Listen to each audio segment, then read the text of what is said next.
So max అయితే మనకి video తీసి అలవాడలేదు ఇక. అయితే బర్త్డే ఎందుకు ఇట్లా ఫోన్ స్విచ్ ఆఫ్ చేసి మీరు ఎప్పుడైనా భద్రాచలం వచ్చి సీతమ్మ ఆరేసుకొని చీర గుర్తులు చూడడానికి వచ్చారా? అది ఇప్పుడు ఏడికి పోతున్నాం అన్న చూపు. సీతమ్మ వారు నారచీరలకి బయలుదేరుతున్న ఆటో మన ఏందన్నా వీరభద్ర వీరభద్రరావు. ఇక్కడ నుంచి పర్ణశాల నుంచి సీతమ్మ వారి నారచీరలు బయలుదేరుతున్న వాహనం. ఇక్కడ సీతమ్మ ఆరేసుకొని చీర గుర్తులు చూడడానికి వచ్చారా? అయితే ఇక్కడ చీరలతో పాటు చూడాల్సిన గుర్తులు ఉన్నాయి, తెలుసుకోవాల్సిన గుర్తులు ఉన్నాయి. అందుకని ఈ రాళ్ళవి తొక్కనియరు. ఆ గుర్తులు ఏంటంటే ఈ రాత్రి ఆ చివరిలో ఆ గొడుగున్న చోట సీతమ్మ వారు ఆరేసుకున్న చీర గుర్తులు ఉంటాయి. వాటిని నార చీరలు అంటారు. అవి 5 రంగులతో 20 గజాల పొడిగి ఇలా చుట్టూ తిరిగి ఆ చివరికి వెళ్ళాక అక్కడ కనిపిస్తే చీర గుర్తులు. ఈ మధ్యలో పూలు పెట్టిన చోట సీతారాముల వారి కాలక్షేపంగా ఈ అడవిలో ఆడుకునేవారు. ఆ ఆట పేరే వామన గుంటలు అంటారు. అవి 2 వరుసలు ఉంటాయి, 7, 14 గుంటలు. ఆ 14 గుంటలు కూడా స్వయంగా రాములు వారి వచ్చి తయారు చేస్తున్నారు. కానీ వాళ్ళు లేని సమయంలో మనుషుడు రాతి మీదకి వచ్చి అడవిలో సీతారాము తిరిగినట్టు సత్యం ఉందా లేదని రాయి మొత్తం తొక్కుంటూ వెళ్ళి అక్కడ 10 గుంటలు పలుకొట్టాడు. ఆ 10 గుంటలు పలుకొట్టిన మనుషుడు శాపగ్రస్తుడు చనిపోయాడు. ఆయన వల్ల 10 పోయినాయి, 4 మిగిలిపోయినాయి. ఇప్పుడు అక్కడ 4 ఉంటాయి. అందుకే ఈ ప్రదేశంలో ఏ తప్పు చేయకుండా జాగ్రత్తగా ఉంటేనే మంచిది. ఈ నల్ల కనబడుతున్న రాయి ముద్దులో మీకు ఏమన్నా? ఈ నలుపు చారికి రాములు వారి ఒంటి పైన వేసుకున్న కండువ అది. ఆయన వేసుకునే పై పంచని రాయి మీద ఆరేసినట్టుగా ఆ రాయి మొత్తం చివరి దాకా 40 గజాలు పొడుగ్గా రాయి మొత్తం 40. ఇక్కడ ఆ కండవని తాకాలన్నా దండం పెట్టుకోవాలన్నా చివరి కలిగి పెట్టుకోవచ్చు. ఈ అడవిలో తిరిగే శూర్పణఖ అనే రాక్షసుని లక్ష్మీస్వామి ముక్కు చోలుకు వస్తుంది. ఆ వెనకుంటుంది రాళ్ళగుట్ట జెండా ఉన్న చోట. ఆ రాళ్ళగుట్ట అడిగి వెళ్ళాలంటే ఆ పాక లోపంచి వెళ్తారు. ఆడికి వెళ్ళిన వాళ్ళు ఎడం చేత 3 రాళ్ళు వేయండి. అక్కడ మీరు చెప్పడం మనిషి ఉంటాడు. సీతారాం వచ్చే సమస్యలు ఎవరికి రావద్దని మనిషి అనుకుని వేయండి. మరి మీరు పర్ణశాల వెళ్ళారా, డైరెక్ట్ గిట్ వచ్చారా? మరి సీతారాముల వారు మొదట నివాసం చేసిందేమో పర్ణశాలలో, ఎందుకంటే వాళ్ళకి అక్కడ గోదావరి దగ్గర. కానీ అమ్మవారు నెలకు 5 రోజులు స్నానం చేయడానికి వచ్చింది ఈ వాగులో. అలా ఇక్కడికి వచ్చినప్పుడు స్నానానికి నీళ్లు లేవు, 5వ రోజు బొట్టు పెట్టుకుందంటే పసుపులు లేవు. ఈ 2 కావాలని లక్ష్మణస్వామి అడిగితే 9 కిలోమీటర్ దూరంలో అడవిలో ఉన్న కొండకి లక్ష్మణుడు బాణం వేస్తే ఆ 70 అడుగుల కొండ భద్రైన కొండ నుంచి పసుపు కుంకుమ రాలుతారు. ఈ నీళ్లు ఆ రాళ్ళు అలా పసుపు కుంకుమతో వచ్చే నీళ్లు. అలా అమ్మవారు ఈ నీళ్ళలో స్నానం చేసుకుని ఆ నీటితో వచ్చిన పసుపు కుంకుమ రాళ్ళని అది చెట్టు కింద రంగరించుకుని బొట్టు పెట్టుకుని పూజ చేసుకుని వెళ్ళేవారు. మరి ఇప్పుడు చూసారా రాయి నుంచి పసుపు రావడం, రాయి నుంచి కుంకుమ రావడం? ఇప్పటికీ రాతి మీద ఉన్నాయి. అది రాములు కూర్చున్న సింహాసనం. ఆ పొడుగ్గా కనిపించేది అది రాములు అక్కడ కూర్చుంటే కింద రాముల పాదాలు ఉంటాయి. అడికి వెళ్ళగా నీళ్ళలో చేతులు పెట్టుకున్న పాదాలు కనిపెట్టుకోండి.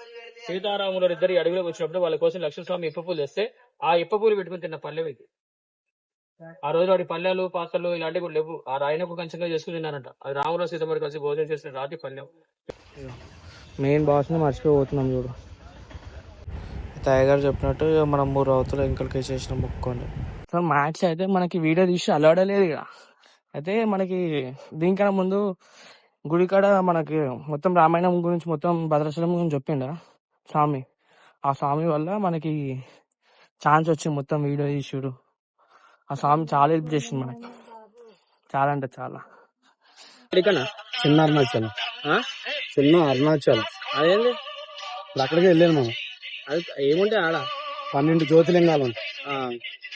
ఓకే అది విధంగా పడతా మీకు అన్ని 12 జ్యోతిలింగాలు. 12 జ్యోతిర్లింగాలు. అయితే మన 3rd విజిట్ ప్లేస్ వచ్చేసి చిన్న అరుణాచలం అంట. చిన్న అరుణాచలం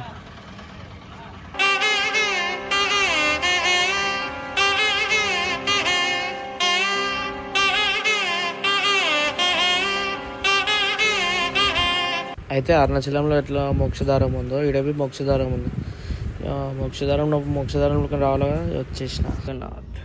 అయితే మన నెక్స్ట్ ట్రిప్ వచ్చి పూరి జగన్నాథ్. 12 జ్యోతిర్లింగాలు అయితే ఉన్నాయి, మొత్తం 12 జ్యోతిర్లింగాలు. సో గుడి అయితే కొత్త రెనోవేట్ అవుతుందా తెలిసిన మాటకి అయితే. కానీ రండి, మీరు వస్తే పక్కా విజిట్ చేయండి, చాలా పీస్ఫుల్గా ఉంది. చిన్న అరుణాచలం గుడి అంటారు దీన్ని. సో ఈ అరుణాచలం గుడి గురించి క్లారిటీగా మన స్వామి చెప్తాడు. ఓం నమః శివాయ. భద్రాచల క్షేత్రం నుంచి పర్ణశాల వెళ్ళే దారిలో 15 కిలోమీటర్ల దూరంలో ఇక్కడ 12 జ్యోతిర్లింగ చిన్న అరుణాచల క్షేత్రం అనేది ఏర్పాటు చేయడం జరుగుతుంది. ఇక్కడ మీరు ఏకకాలంలోనే గిరి ప్రదక్షిణ ఉంటుందండి. ఈ గిరి ప్రదక్షిణలో 1008 శివలింగాల్ని దర్శనం చేసుకుంటారు. అదే విధంగా ఇంకొక చిన్న గిరి ప్రదక్షిణ ఉంటది. ఆ గిరి ప్రదక్షిణలో 12 జ్యోతిర్లింగాలు 12 జ్యోతిర్లింగాలని దర్శనం చేసుకుంటారు. ఆ తర్వాత గుడిలోకి వచ్చిన గర్భగుడి దగ్గరికి వచ్చిన తర్వాత ఇక్కడ సహస్రలింగం ఉంటుందండి. ఒకే శివలింగం మీద 1007 శివలింగాలను చెక్కి మనకి స్వామివారు చిన్న అరుణాచల క్షేత్రంలో దర్శనమిస్తూ ఉంటారు. అదేవిధంగా ఈ యొక్క చిన్న అరుణాచల క్షేత్రాన్ని దర్శించుకొని పక్కనే ఉన్నటువంటి అన్నదాన క్షేత్రానికి వెళ్తే అక్కడ కొత్తగా ఏర్పాటు చేసినటువంటి అష్టాదశ శక్తి పీఠాలు కూడా అమ్మవారి రూపాల్లో మనకి దర్శనమిస్తాయండి. ఇది మనకి భద్రాచలం నుంచి 15 కిలోమీటర్ల దూరంలో ఉంటుంది. అష్టాదశ శక్తిపీఠ ద్వాదశ జ్యోతిర్లింగ అవిత కుచిలాంబిక చిన్న అరుణాచల క్షేత్రం అంటారు. గ్రామం పేరు నరసాపురం అండి. ఓం నమ శివాయ. ఓం నమ శివాయ. అయితే అరుణాచలం గుడిలో శక్తిపీఠాలు ఉన్నాయి. మొత్తం అమ్మవార్ల శక్తిపీఠం. ఐగిరి నందిని నందిత మోదిని విశ్వ వినోదిని నందినుతే గిరివర వింధ్య శిరోధిని వాసిని విష్ణు విలాసిని విష్ణునుతే భగవతి లేషితి కంఠ కుటుంబిని భూరి కుటుంబిని భూరి కృతే. అయితే ఇక్కడ అన్నదానం చేస్తారు ఆ చిన్న అరుణాచలంలో. ఫుడ్ అయితే చాలా అంటే చాలా మంచిగా ఉంది. రైస్ కాడికని కర్రీస్ ప్రతి ఒక్కటి స్వీట్ ప్రతి ఒక్కటి చాలా అంటే చాలా మంచి టేస్ట్. మీరు ఎప్పుడైనా భద్రాచలం వచ్చి ఎప్పుడైనా ఆటో ఏమైనా సర్వీస్ కావాలంటే పక్కా అన్నని కాంటాక్ట్ అండి. అన్నని అన్న మీ పేరు పండు అన్న. పండు అన్న పేరేనా? అన్న పేరు చారి. చారి అన్న. పండు అన్న చారి అన్న. నిజంగా చెప్తున్నా మీకు ఎంత మంచి దర్శనం. మీకు అన్ని క్లారిటీ ఎక్స్ప్లెయిన్ చేస్తారు. గుడి గురించి ప్లేసెస్ గురించి మొత్తం చాలా మంచిగా ఎక్స్ప్లెయిన్ చేస్తారు. ఇక ఛార్జెస్ వచ్చి రీజనబుల్ 200 అప్ అండ్ డౌన్ 200 మీకు ఛార్జెస్ వచ్చేసి. మర్చిపోయినా అయితే అన్న నెంబర్ మీకు కింద కామెంట్ బాక్స్లో పెడతా. ఎప్పుడైనా వచ్చినా పక్కా మీరు కాల్ చేయండి, వెళ్ళండి. సో ఫైనల్గా అయితే భద్రాచలం ట్రిప్ అయిపోయాను. ఫైనల్గా అయితే స్టేషన్కి వచ్చేసింది. ట్రైన్ టైమింగ్ వచ్చి రాత్రి 10:30.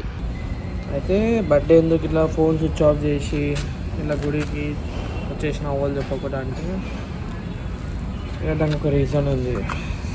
బర్త్డే మీరు ఎప్పుడు సెలబ్రేట్ మీ హ్యాపీగా అంటే మీ బర్త్డే సరే ఈరోజు నా బర్త్డే అన్నట్టు ఫీల్ అయింది ఎప్పుడు లాస్ట్ కామెంట్ బాక్స్లో కామెంట్. నేనైతే నా స్కూల్ టైంలో అంటే బర్త్డే వచ్చే ముందు కొంచెం మార్కెట్ పోవడం, మార్కెట్ పోయి బట్టలు తెచ్చుకోవడం, చాక్లెట్ల కోసం కొట్లాడడం మమ్మీతో.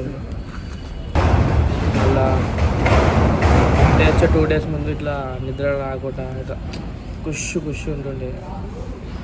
తర్వాత ఇక బర్త్డే రోజు school uniform order civil uniform వేసుకొని పోయి స్కూల్కి పోతే అందరు ఏదో కొత్త మనిషి వచ్చినట్టు ఏదో స్పెషల్ పర్సన్ లాగా చూసి అందరు హ్యాపీ బర్త్డే అని అందుగా క్లాస్ మధ్యలో పాట పాడతారు. సో చాలా హ్యాపీయెస్ట్ బర్త్డే నాకు నా 10th క్లాస్ వాక్ అయితే. 10th క్లాస్ తర్వాత నాకు ఎప్పుడు ఆ ఫీలింగ్ రాలేదు. నేను దగ్గర 10th క్లాస్ తర్వాత నేను దగ్గర నా ఎవ్రీ బర్త్డేకి 4 to 5 కేక్ కోస్తా, చాలా విషెస్ వస్తాయి. నేను ఎప్పుడు ఆ ఫీల్ రాలే. సో నేను ఈ బర్త్డే అంటే ఎప్పటి నుంచి అనుకోండి ఈ బర్త్డే దగ్గర 2-3 years బర్త్డే నుంచి అనుకుంటున్నా ఏదైనా ఇట్లా పోయి వాళ్ళు చెప్పకుండా పోయి బయట ఏదైనా బర్త్డే సెలబ్రేట్ చేసుకోవాలని అట్లా అనుకుంటున్నా. సో ఇయర్ సక్సెస్ఫుల్ కంప్లీట్ అయింది ఫైనల్గా. Without no wishes, without no expectation.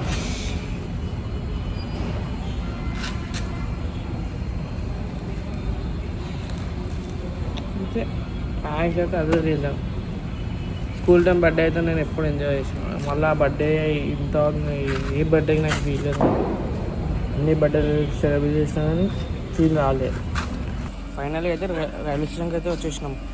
So video వచ్చేసి ఇంతే. సో మళ్ళీ వచ్చే వీడియోలో కలుసుకున్నాం. అయితే మీకు వీడియో నచ్చినట్లయితే లైక్, షేర్, సబ్స్క్రైబ్ చేయండి.